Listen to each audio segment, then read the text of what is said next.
Adeline Montgomery's eyes widened in disbelief as her father's drunken voice echoed through their small Colorado cabin. Sold to Mr. Vernon for the sum of $500 and this fine pocket watch.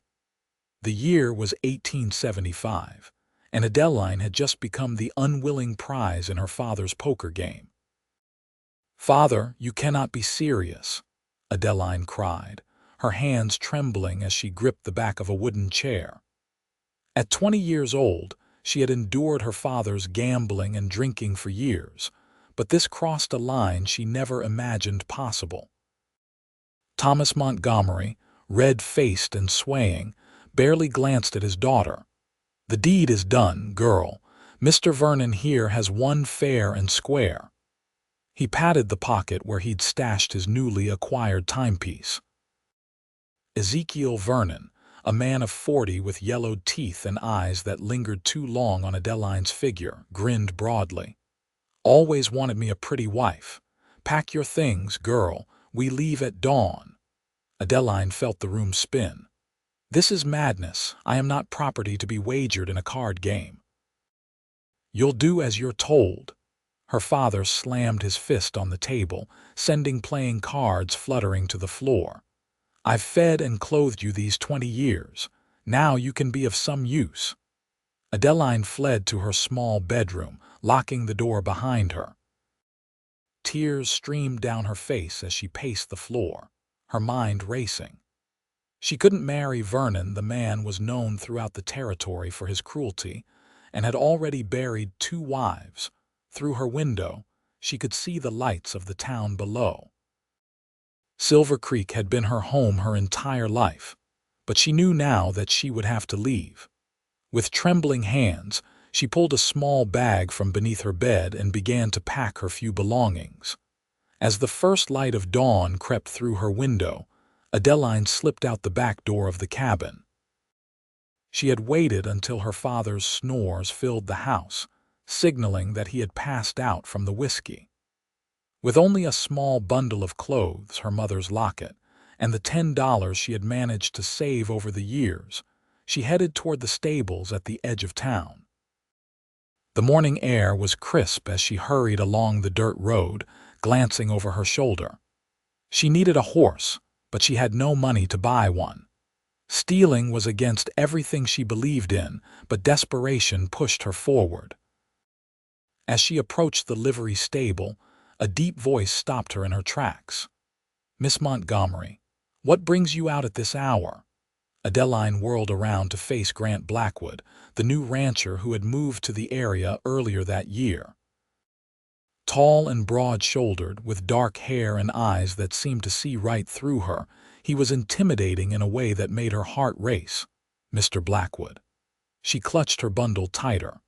I was just—" He studied her face, noting her red-rimmed eyes and the small pack she carried. "You're running away." It wasn't a question.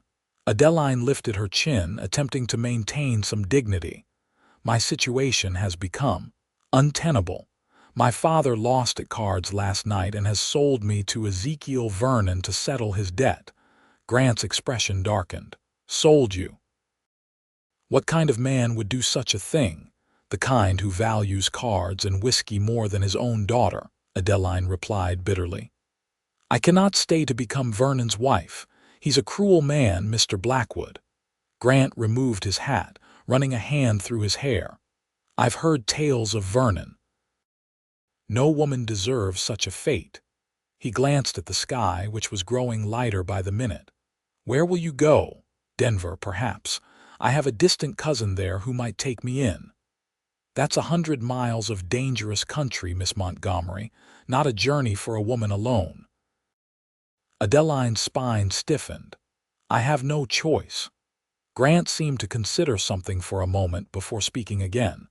"I'm heading to my ranch just north of here. It's not in the direction of Denver, but it would give you a day or two to plan properly. You'd be safe there while we figure something out." Adeline hesitated. Going with a man she barely knew carried its own risks, but there was something in Grant's eyes that she trusted, a steadiness that her father had never possessed. "Why would you help me?" "Because what's happening to you isn't right," he said simply.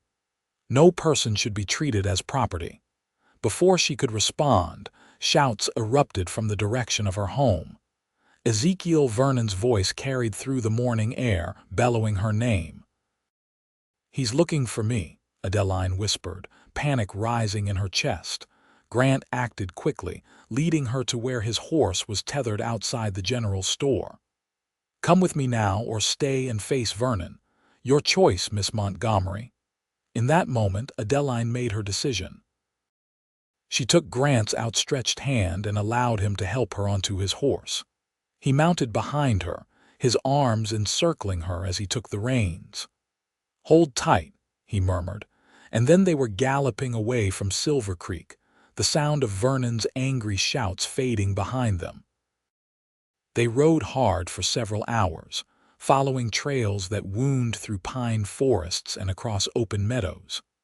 Adeline had never been this far from town before, and despite her fear, she couldn't help but marvel at the beauty of the Colorado wilderness.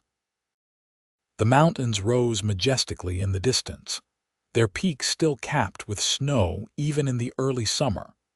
Grant's ranch appeared as they crested a hill, a modest cabin with a barn and corral nestled in a valley beside a clear running creek. It wasn't grand by any means, but to Adeline it looked like sanctuary. "It's not much," Grant said as he helped her dismount, "but it's mine, free and clear." "It's lovely," Adeline replied honestly, stretching her legs after the long ride. Inside, the cabin was simple but clean. A large fireplace dominated one wall, with a table and chairs nearby. A curtain separated what she assumed was the bedroom from the main living area. "You can rest here," Grant said, gesturing to a chair. "I'll make some coffee and then tend to the horse." Adeline sank gratefully into the seat, suddenly aware of how exhausted she was. The events of the past 12 hours seemed surreal, like something from a nightmare. Grant busied himself at the stove, preparing coffee and slicing bread. "Are you hungry?" "I don't have much, but there's bread and some bacon I can fry up." "Thank you," Adeline said softly, "for everything. Not many would have helped me." He placed a steaming cup before her. "I know what it's like to be at the mercy of others. My pa was a lot like yours, gambling, drinking. Left my ma and me with nothing but debts when he died." "I'm sorry," Adeline murmured, warming her hands on the cup. "It was a long time ago, but it taught me something about standing up for those who can't defend themselves."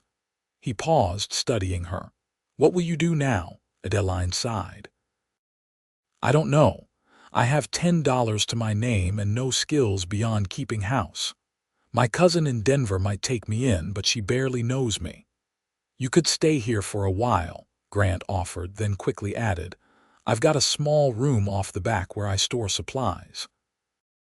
"It's small, but I could clear it out, make it proper for you." Adeline looked up in surprise. "You do that for a stranger? You wouldn't be the first person I've helped who needed a fresh start." Grant shrugged. "Besides, I could use some help around here. The place could benefit from a woman's touch, and I'm gone most days tending to the cattle." It was a generous offer, but Adeline was wary. What would people say? A single woman living with a bachelor. Grant nodded, understanding her concern. "There's Mrs. Wilkins at the neighboring ranch. She's a widow, respectable. She could vouch for your position here as a housekeeper. It would be a proper arrangement." Adeline considered his words. It wasn't an ideal situation, but it was far better than becoming Ezekiel Vernon's wife or trying to make it to Denver alone with almost no money. "I accept your offer, Mr. Blackwood, at least until I can make other arrangements." "Grant," he corrected with a small smile. "If you're going to be living under my roof, you might as well use my given name." "Grant," she repeated, the name feeling strange on her tongue. "And I'm Adeline." He nodded, then headed for the door. "Rest now, Adeline. We'll sort everything else out later." As Grant stepped outside, Adeline felt something she hadn't experienced in years. Hope. She wasn't naive enough to believe her troubles were over, but for the first time in a long while, she felt she had a choice in her own fate. The next few days passed in a blur of activity as Adeline settled into life at the ranch. Grant cleared out the small storeroom as promised, moving sacks of grain and tools to the barn to make space for a narrow bed, a small chest, and a curtain for privacy. It was tiny, but it was hers. True to his word, Grant introduced her to Mrs. Wilkins, a kindly woman in her 60s who lived on the neighboring property. The widow took an immediate liking to Adeline and agreed to tell anyone who asked that she had arranged the housekeeping position herself. "Don't you worry about gossip, dear," Mrs. Wilkins had assured her. "Grant Blackwood is one of the few decent men in these parts. He'd never compromise your reputation." As Adeline settled into a routine of cooking, cleaning, and helping with small chores around the ranch, she found herself observing Grant with growing curiosity. He worked from sunrise to sunset, tending to his small herd of cattle, repairing fences, and improving the cabin. He spoke little, but when he did, his words were thoughtful and often surprising. One evening, as they sat at the table eating the stew Adeline had prepared, Grant mentioned that he'd ridden into town for supplies. "I heard talk," he said carefully. "Your father and Vernon are searching for you. They've been asking questions all over the county." Adeline's spoon clattered against her bowl. "Did anyone mention me being here?" "No. Few people know about you, and those who do won't say anything." He hesitated. "But it might be wise for you to stay close to the ranch for a while longer." "Of course," Adeline agreed, her appetite suddenly gone. "I wouldn't want to cause trouble for you after all your kindness." Grant studied her face. "You're not causing trouble, Adeline. You had every right to flee. No man owns another person, not in this country. Not anymore." His conviction stirred something in Adeline: admiration, perhaps, or the recognition of a kindred spirit who understood injustice when he saw it. "Thank you," she said simply. Later that night, as she lay in her small bed listening to the sounds of the wilderness outside her window, Adeline reflected on how much her life had changed in just a few days. The fear of being found still lingered, but it was tempered by a growing sense of security in Grant's presence. She couldn't deny that she found him attractive not just physically, though he was certainly handsome with his strong jaw and kind eyes, but in the way he carried himself with quiet dignity and treated her with respect. It was something she had rarely experienced from men in her life. But such thoughts were dangerous. Grant had offered her sanctuary, not romance. She couldn't afford to mistake kindness for something more, not when her future remained so uncertain. The following morning, Adeline was hanging laundry in the yard when she noticed a cloud of dust on the horizon. Her heart raced as she realized it was a rider approaching, and fast. She dropped the sheet she was holding and ran toward the barn where Grant was mending a saddle. "Someone's coming," she said breathlessly. Grant immediately stood, his hand moving instinctively to the pistol at his hip. He stepped outside, shielding his eyes against the sun as he watched the approaching rider. "It's all right," he said after a moment. "It's just Charlie, the boy who helps me with the cattle sometimes." Adeline's shoulders sagged with relief as the rider came into focus, indeed just a lanky youth of perhaps 16, riding hard toward the ranch. Charlie dismounted in a flurry, barely taking time to tether his horse before rushing to Grant. "Mr. Blackwood, there's men asking after you in town. Mean-looking fellows. One of them's Ezekiel Vernon, and he's offering $20 to anyone who can tell him where to find a young woman who ran off from Silver Creek." Grant's expression hardened. "Did they say they were coming this way?" "No, sir, but they were asking if you'd been seen with any woman lately. I didn't say nothing about Miss Montgomery being here, just like you told me not to." "Good lad." Grant handed Charlie a coin. "Ride back to town and keep your ears open. If they head this way, try to get back here before them." As Charlie galloped away, Adeline felt panic rising in her chest. "They'll find me." "Not if we don't let them," Grant said firmly. "We need to prepare just in case." They spent the afternoon making plans. Grant showed Adeline a small root cellar hidden beneath the floorboards of the pantry, a place she could hide if necessary. He cleaned his rifle and pistol, checking that both were loaded and ready. "I won't let them take you," he promised, as the sun began to set with no sign of pursuers. "Not unless it's what you want." Adeline looked at him in surprise. "Why would I ever want to go with Vernon?" "I don't mean Vernon," Grant clarified. "I mean your father. He is your father, after all, if you wanted to return to him to try to work things out." "No," Adeline said firmly. "My father sold me like cattle. There's no going back from that." Grant nodded, relief evident in his features. "Then we stand our ground." That night, Adeline found sleep elusive. Every sound from the forest made her start, imagining Vernon and her father descending upon the ranch. When she finally drifted off near dawn, her dreams were troubled with images of being dragged away while Grant lay bleeding on the ground. She woke with a gasp, sunlight streaming through her small window. The house was quiet, too quiet. Wrapping a shawl around her shoulders, Adeline ventured into the main room. Grant was nowhere to be seen. A coffee pot sat on the stove, still warm, so he couldn't have been gone long. A noise from outside drew her attention. Moving to the window, she peered out cautiously and froze. 3 men on horseback were approaching the cabin, and she recognized 2 of them immediately, her father and Ezekiel Vernon. The third was a stranger, rough-looking with a scar across his cheek. Grant stood in the yard, his stance casual but alert, his hand resting near his holstered gun as the men drew closer. Adeline's heart pounded as she strained to hear their conversation through the partially open window. "Blackwood," her father called, his voice carrying the familiar slur of a man who'd been drinking. "We're looking for my daughter, Adeline. Word is you might know where she's got to." "Can't say that I do, Montgomery," Grant replied evenly. "What business would I have with your daughter?"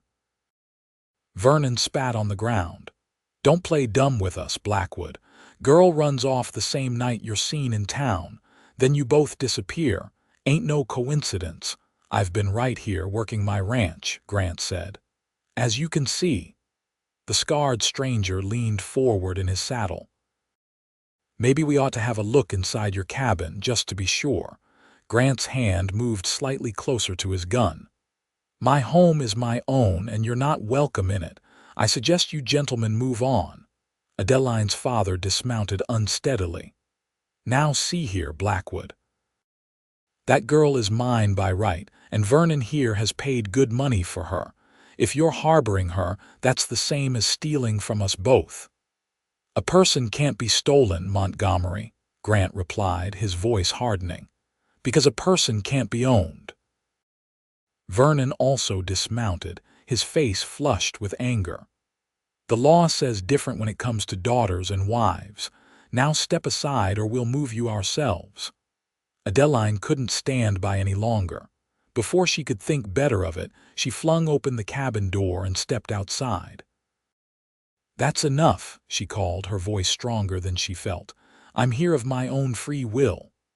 All 4 men turned to look at her. Her father's face registered shock, then anger. Vernon's eyes narrowed as he looked her up and down possessively. "Adeline," her father growled, "get your things." "We're leaving." "No, father, I'm not going anywhere with you." She moved to stand beside Grant, drawing strength from his presence. Vernon took a step forward. "You're my property, girl. One fair and square at the card table." Grant's voice was deadly quiet. "She belongs to no one but herself." The scarred man drew his gun, pointing it lazily in Grant's direction. "This ain't your concern, Blackwood. The girl goes with them or you go to your grave." Simple as that. Adeline saw Grant's muscles tense, ready to draw. 3 against 1, the odds were not in his favor, even if he was faster. "Wait," she cried. "There's no need for violence." She turned to her father, appealing to whatever shred of paternal feeling might remain. "Father, you've lost many things to gambling: our home, mother's jewelry, your dignity. Would you truly sell your own daughter?" For a moment she thought she saw doubt in his bloodshot eyes. But then Vernon spoke. "I paid $500 and gave up a fine gold watch for you, girl. That makes you mine." Grant's voice cut through the tension. "What if I bought her contract from you?" Adeline turned to him in shock. "Grant, no." But he continued, addressing Vernon directly. $500 plus another 100 for your trouble. 600 total to walk away and never bother Miss Montgomery again." Vernon's greedy eyes lit up, but her father frowned. "And what do you want with my daughter, Blackwood?" "Seems an awful lot of money for a housekeeper." Grant stood tall, his gaze steady. "My intentions are honorable, more honorable than selling her to a man like Vernon at any rate." The scarred man laughed. "Honorable, he says. You want her in your bed, same as Vernon does." "That's not," Grant began, but Vernon interrupted. 700, he countered. 700 and she's yours." "Done," Grant said without hesitation. Adeline couldn't believe what she was hearing. After escaping being sold once, was she now being traded again, even if to a man who had shown her kindness? Grant must have sensed her distress, for he turned to her, speaking quietly so only she could hear. "Trust me, Adeline, this isn't what you think." Before she could respond, he addressed the men again. "I'll get your money. Wait here." Grant disappeared into the cabin, returning moments later with a metal box. He counted out the bills, a substantial sum that must have represented most of his savings, and handed them to Vernon. "Now," Grant said firmly, "I want your word, both of you, that you'll respect Miss Montgomery's wishes from this point forward." Vernon pocketed the money with a smirk. "She's your problem now, Blackwood. Hope she's worth it." Her father at least had the decency to look somewhat ashamed as he mounted his horse. "Take care of her," he muttered, not meeting Adeline's eyes. The 3 men rode away, leaving Adeline and Grant standing in the yard. The moment they were out of sight, Adeline rounded on him. "How could you? I thought you believed no person could be owned, yet you just bought me like livestock." Grant's expression was pained. "Adeline, I didn't buy you. I bought your freedom." "What's the difference?" "All the difference in the world." He ran a hand through his hair in frustration. "Those men weren't going to leave without something. Money was the only language they understood. But I don't own you. You're free to go wherever you please, whenever you please." Adeline stared at him, wanting to believe him but still hurt by the transaction she had witnessed. $700 is a fortune. Why would you pay that much if you expect nothing in return?" Grant's eyes softened. "Because you deserve to make your own choices, Adeline, and I." He hesitated. "I've grown fond of having you here, but that doesn't mean I expect anything from you." The sincerity in his voice made something flutter in Adeline's chest. "Truly, I'm free to stay or go as I choose. Truly." He smiled slightly. "Though I hope you'll choose to stay, at least for a while longer." In that moment, looking into Grant's earnest face, Adeline realized that for the first time in her life she was making a choice that was truly her own. "I'll stay," she said softly. "Not because you paid for me, but because I want to."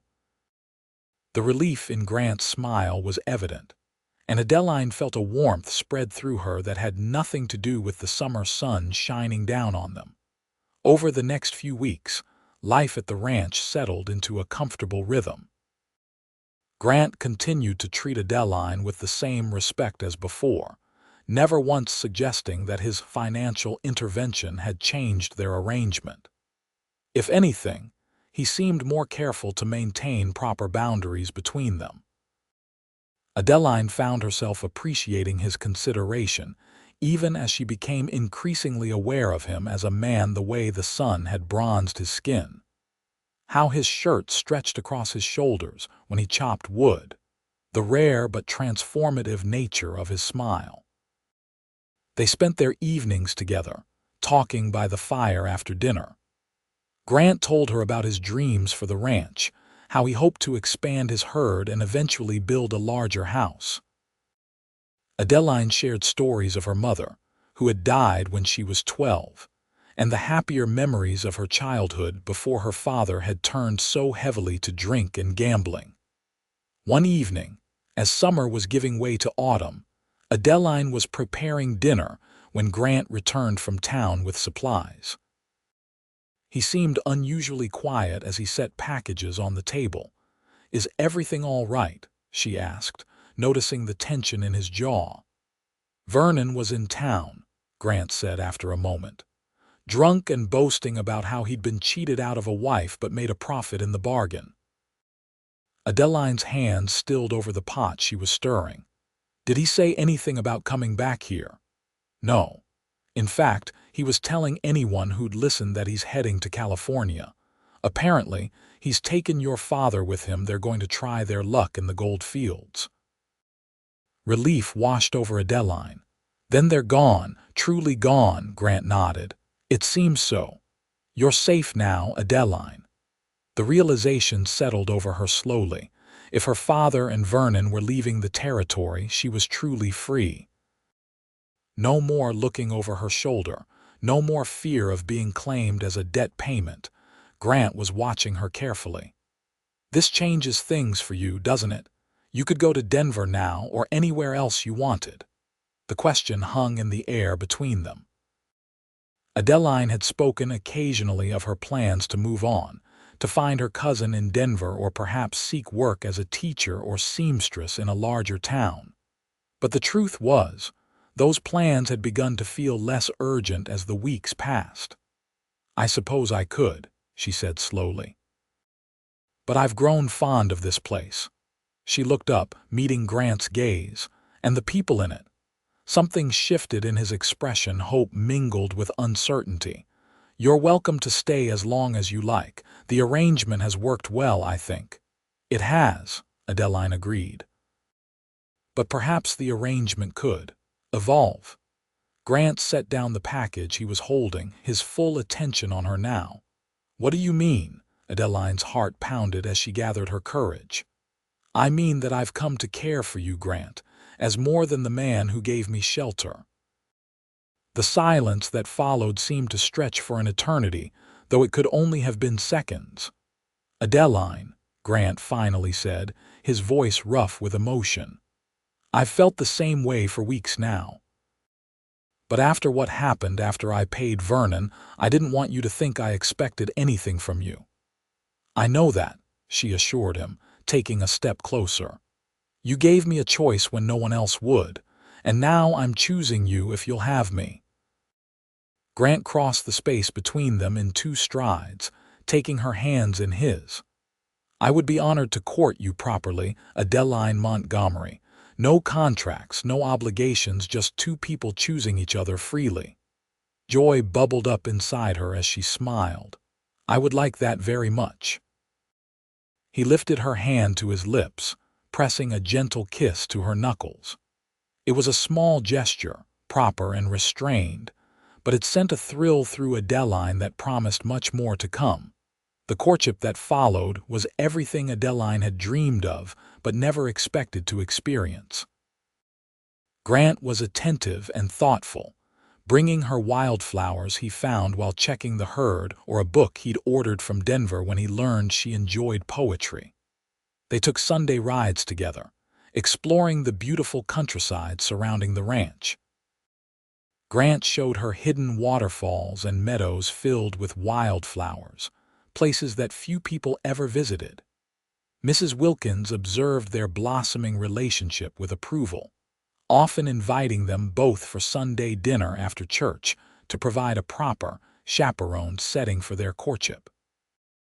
The old woman had become something of a surrogate mother to Adeline, offering gentle advice and encouragement. "That man looks at you like you hung the moon and stars," Mrs. Wilkins told her one afternoon as they shelled peas on her porch while Grant repaired a loose railing nearby. "It does my heart good to see it." Adeline blushed, but couldn't deny the truth of the observation.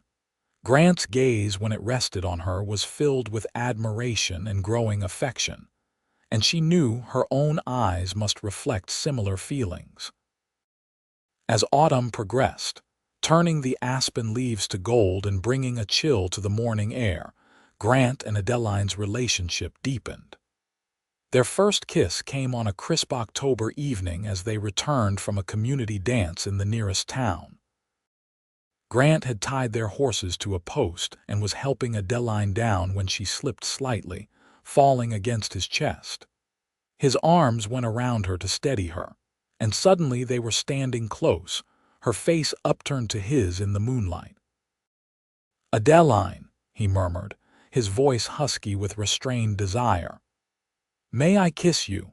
Her answer was to raise herself on tiptoes, closing the distance between them. His lips met hers gently at first, then with increasing passion as she responded eagerly to his touch. When they finally broke apart, both breathless, Grant rested his forehead against hers. "I'm falling in love with you," he confessed. "I think I have been since the day you stood up to Vernon and your father, so brave and determined." Adeline's heart soared at his words. "I love you too, Grant. I never thought I could feel this way about anyone." He kissed her again, more briefly this time, before leading her into the cabin with her hand tucked securely in his. As winter approached, bringing the first snows to the mountains, the nature of their relationship led to practical considerations. Adeline still slept in the small storeroom, but it grew increasingly cold as temperatures dropped. "We should think about your situation for the winter," Grant said one evening as they sat by the fire. "That room has no proper heat. You could take the bedroom and I could sleep out here by the fire." Adeline set down her mending and looked at him directly.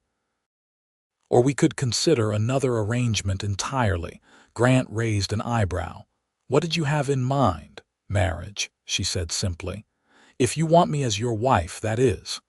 The surprise on Grant's face quickly gave way to joy. "Are you proposing to me, Adeline Montgomery?" She laughed, feeling bold and happy. "I suppose I am. Is that terribly forward of me?"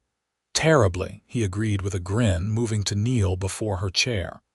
"But as it happens, I've been carrying this for weeks, waiting for the right moment." He pulled a small ring from his pocket, a simple gold band with a modest diamond that caught the firelight. "I was planning to ask you on Christmas Day," Grant admitted, "but now seems perfect. Adeline Montgomery, would you do me the extraordinary honor of becoming my wife?" Tears of happiness filled Adeline's eyes as she nodded. "Yes, Grant. Yes, I will." He slipped the ring onto her finger, then drew her into his arms for a kiss that sealed their promise to one another. They were married 2 weeks later in the small church in town, with Mrs. Wilkins standing as Adeline's witness, and the local ranchers gathering to celebrate with them afterward.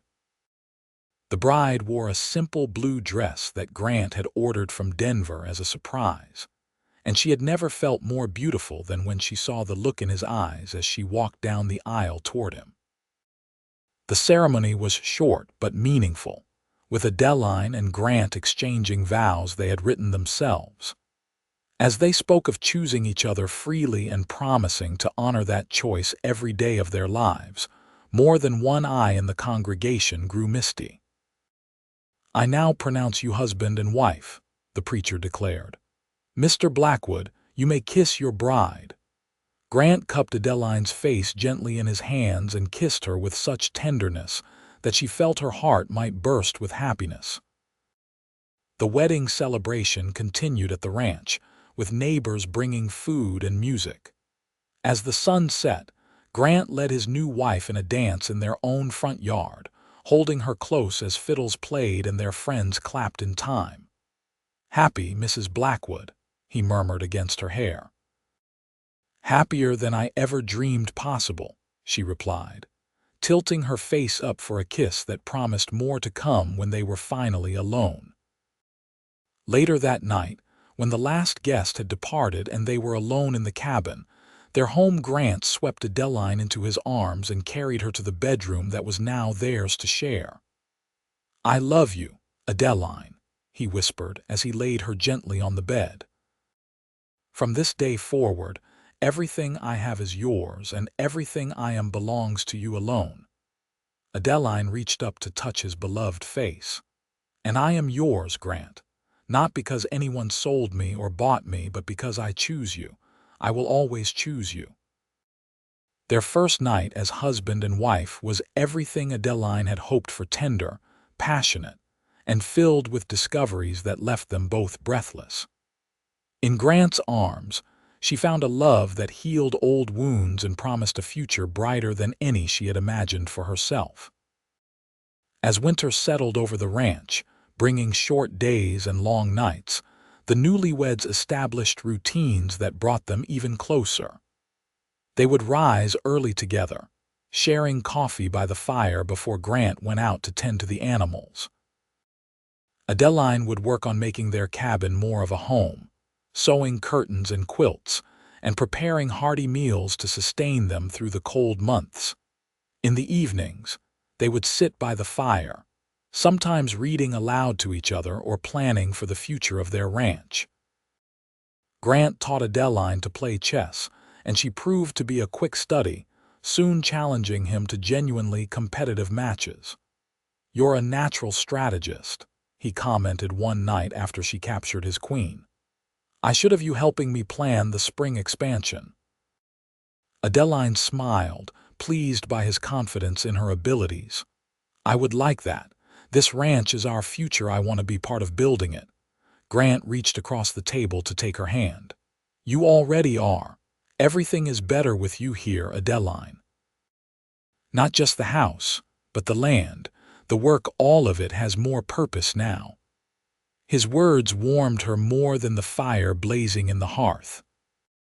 In the months since she had fled her father's house, Adeline had transformed from a frightened young woman with few prospects into a confident wife and partner, secure in her husband's love and her own worth. When spring finally arrived, bringing new growth to the land and longer days filled with work, Adeline had news of her own to share. She had suspected for several weeks but waited until she was certain before telling Grant. They were planting a garden beside the cabin, something Adeline had wanted to do to provide fresh vegetables for their table. As Grant turned over the soil, Adeline watched him, admiring the strength in his shoulders and the care with which he prepared the earth for planting. "I think we should make the garden a bit larger," she said casually. Grant paused, leaning on his shovel. "Oh, planning to feed the whole county? No," Adeline smiled, placing a hand gently on her stomach. "But by next spring our family will be larger. We'll need more food." It took a moment for her meaning to register, and then Grant dropped the shovel entirely, crossing to her in 2 long strides. "A baby?" he asked, his voice filled with wonder.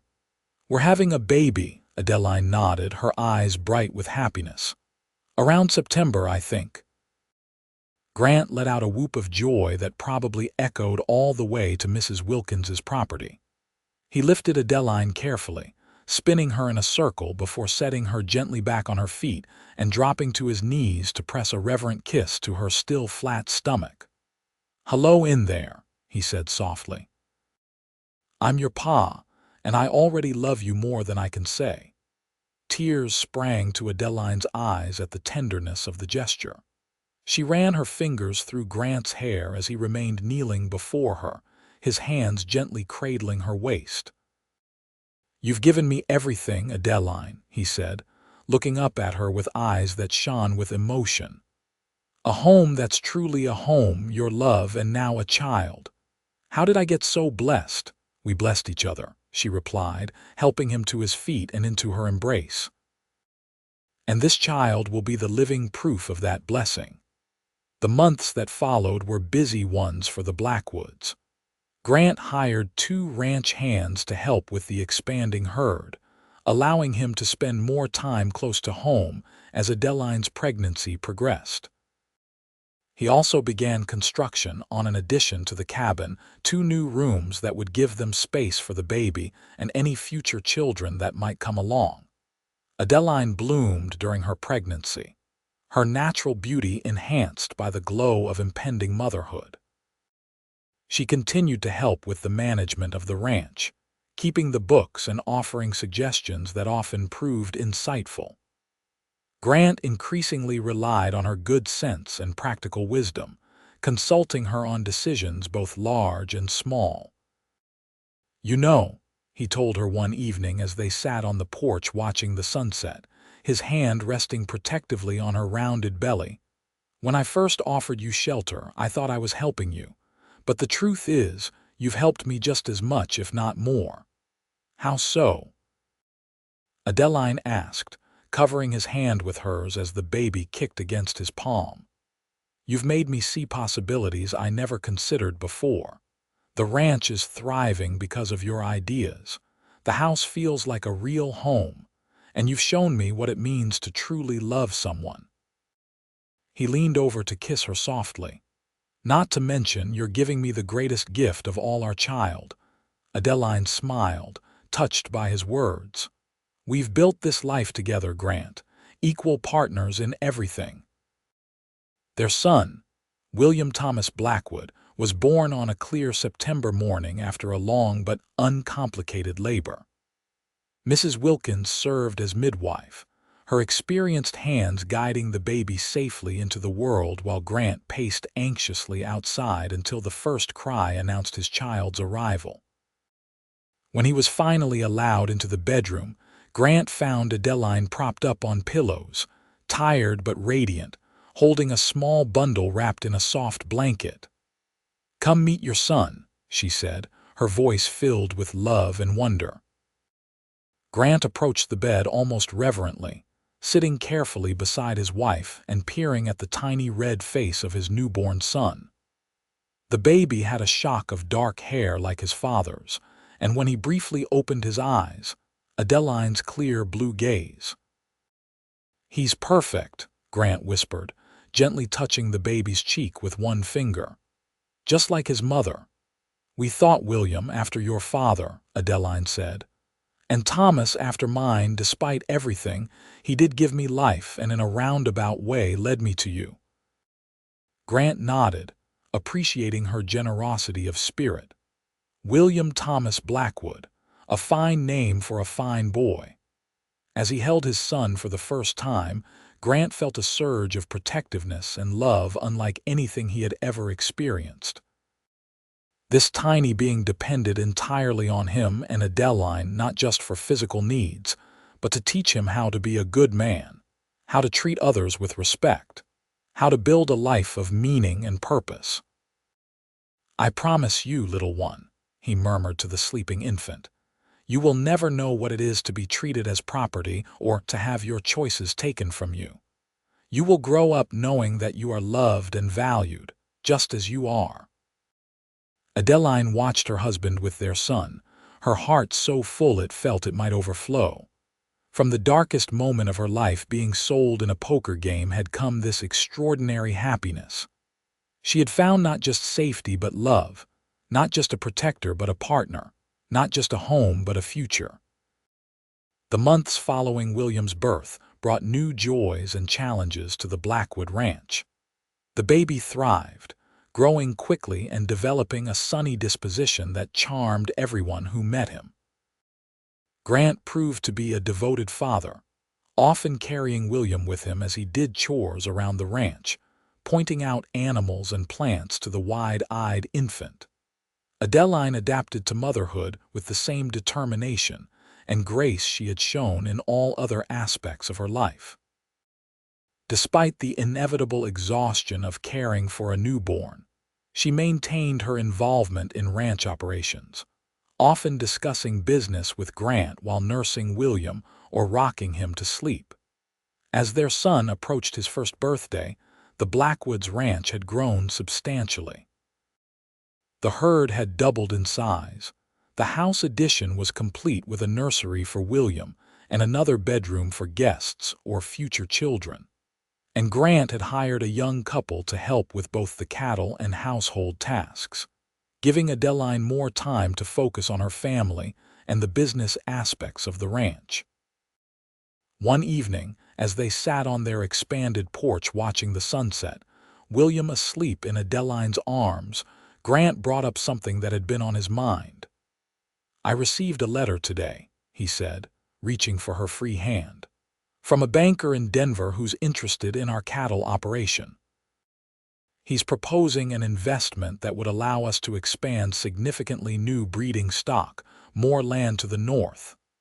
Adeline looked at him curiously. "That sounds like an opportunity. Why do you seem hesitant?" Grant sighed, squeezing her hand. "It would mean more work, more responsibility. With William so young and our life so good right now, I wonder if we should take on more." Adeline considered his words carefully. "Do you want the expansion? Truly want it, not just think we should do it?" "I do," Grant admitted. "This land has so much potential, and with the right investment, we could build something that would provide not just for us but for William and any brothers or sisters he might have, for generations to come." "Then we should do it," Adeline said decisively. "Yes, it will mean more work, but we've never shied away from that. We'll face it together as we have everything else." Grant studied her face in the fading light. "You're remarkable, you know that. Most wives would tell their husbands to be content with what they have, not to risk what's already good." "I'm not most wives," Adeline reminded him with a smile. "And you're not most husbands. We built this life together from nothing, from less than nothing, considering how we started. I believe in what we can accomplish together." Grant leaned over to kiss her, careful not to disturb the sleeping baby. "I love you, Adeline Blackwood, more today than yesterday and not as much as tomorrow." "And I love you," she replied softly. "My choice, yesterday, today, and always." 2 years later, the Blackwood Ranch had become one of the most successful operations in the county. The banker's investment had paid off handsomely, allowing Grant and Adeline to purchase adjacent land and expand their herd significantly. They had built a new, larger home on a rise overlooking the valley. With plenty of room for their growing family, William had been joined by a baby sister, Emma Grace, and Adeline was expecting their third child in the spring. On the 5th anniversary of the day Adeline had fled her father's poker game, she and Grant stood on the porch of their home, watching William and Emma play in the yard with their dog, a collie named Scout. "You ever think about that night?" Grant asked, his arm around her shoulders.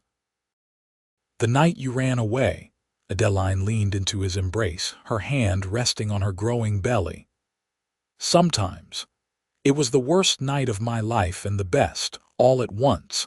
If my father hadn't been so desperate and cruel, I might never have found you." "And I might never have found you," Grant said, pressing a kiss to her temple. "5 years ago, I was a lonely rancher with a small spread and bigger dreams. Now look at us." They both gazed out at their property, the thriving ranch, the healthy children, the life they had built together through hard work, mutual respect, and abiding love. "You know what I remember most about that first day?" Adeline asked. "When you found me trying to steal a horse to escape." Grant chuckled. "I remember thinking you were the most determined woman I'd ever met. And I remember what you said when Vernon claimed I was his property. You said, 'Not anymore. She's mine by choice.' It was the first time anyone had acknowledged that I should have a choice at all." Grant turned to face her fully, taking both her hands in his. "And have I honored that promise? Have I given you the freedom to choose your own path?" Adeline's eyes shone with love and certainty as she looked up at the man who had saved her in every way, a person could be saved not by owning her, but by setting her free to love him as an equal. "Every day," she assured him, "and every day I choose you. I choose our children, our ranch, our life together. It's the easiest choice I've ever made and the best." Grant pulled her gently into his arms, mindful of her pregnancy, and kissed her with all the love that had grown between them over 5 extraordinary years. As they stood together on the porch of the home they had built, surrounded by the family they had created, Adeline reflected on the journey that had brought her here. From a frightened young woman with no control over her own fate, to a confident wife, mother, and partner who made her own choices and charted her own course. And of all the choices she had made, loving Grant Blackwood had been the most important and the most rewarding. Not because he had rescued her, though he had. Not because he had protected her, though he did. But because he had seen her value when she couldn't see it herself, had believed in her strength when she doubted it, and had loved her completely, asking only that she choose him freely in return. Which she had done every day for 5 years, and which she would continue to do for all the days to come. As the sun set over their ranch, painting the sky in brilliant golds and pinks, Grant and Adeline called their children in for dinner. Together, they walked into the warm light of their home, a family bound not by obligation or possession, but by love freely given and joyfully received. And in that moment, as in every moment they had shared since that fateful night 5 years before, Adeline knew with absolute certainty that she was exactly where she was meant to be, not as anyone's property, but as Grant Blackwood's chosen partner and the architect of her own destiny.